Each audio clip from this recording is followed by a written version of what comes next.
पश्चिम बंगाल के चुनाव नतीजे सामने आते ही सियासत का पूरा माहौल अचानक बदल गया और बीजेपी की बड़ी जीत के साथ जहां एक तरफ जश्न दिखा, वहीं दूसरी तरफ ममता बनर्जी का एक वीडियो वायरल होते ही बवाल खड़ा हो गया।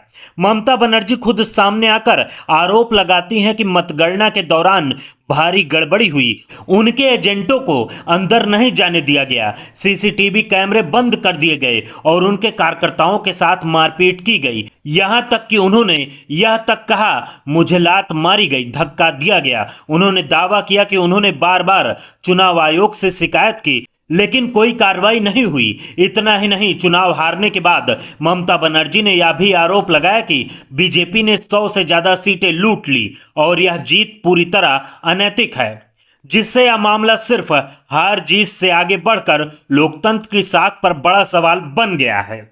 ममता बनर्जी के इन आरोपों के बाद विपक्ष पूरी तरह हमलावर हो गया और यह मुद्दा राष्ट्रीय स्तर पर गूंजने लगा। अखिलेश यादव ने बेहद तीखा बयान देते हुए कहा कि यह सत्ताधारी राजनीति को पाताल से भी नीचे ले जाएंगे।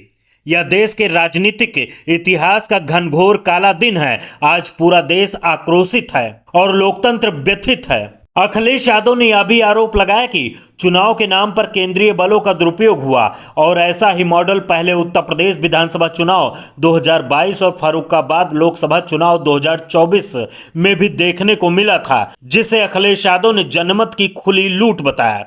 इससे पहले उन्होंने शायराना अंदाज में भी कहा, हर फरेबी फतेह की एक मियाद होती है, यही सच्चाई की बुनियाद होती है। वहीं राहुल गांधी ने भी ममता बनर्जी के आरोपों का समर्थन करते हुए कहा कि 100 से ज्यादा सीटें चोरी हुई हैं और चुनाव आयोग की निष्पक्षता पर गंभीर सवाल उठाए।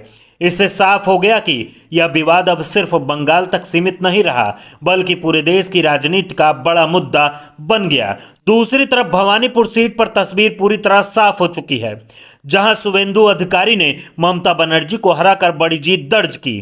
काउंटिंग सेंटर पर पहुंचने के दौरान ममता बनर्जी के खिलाफ नारेबाजी हुई, ऐसा आरोप ममता बनर्जी ने लगाया, जिसके बाद बाहर आकर उन्होंने बीजेपी की जीत को अनैतिक बताया और दोहराया कि उनके कार्यकर्ताओं को पीटा जा रहा है और उनके साथ भी बदसलूकी हुई। सोशल मीडिया पर भी इसे लेकर जबरदस्त बहस छिड़ गई।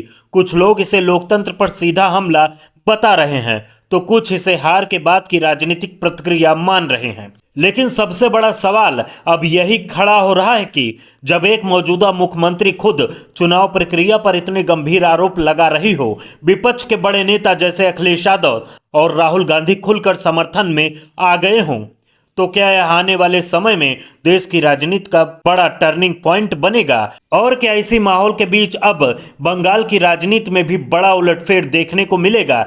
अब अगला मुख्यमंत्री कौन बन सकता है?